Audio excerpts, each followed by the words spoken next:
విద్యార్థి కళ్ళు తెరుస్తూ మూస్తూ ఉంటే అది విద్యార్థి కాదు. విద్యార్థి అంటే చెప్పగానే రెడీ అవుతూ ఉండాలి.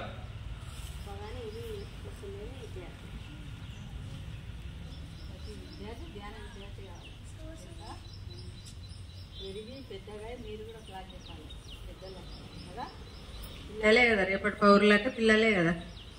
పిల్లలు దేవుడు చల్లని వాడు, కళ్ళ కపట మెరుగని కరుణామయుడు.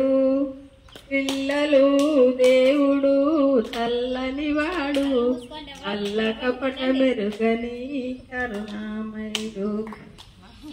ఇలాగా పెరిగి పెద్దగా లాస్ట్ గడుగురు లేచినాక ఇంకొక 5 నిమిషాలు మనలో మనం ఉందాం.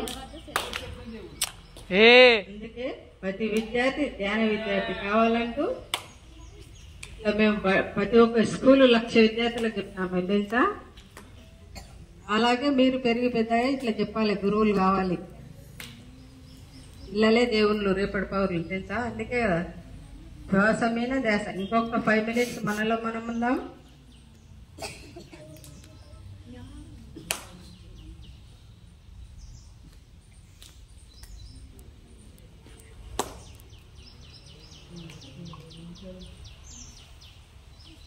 काटे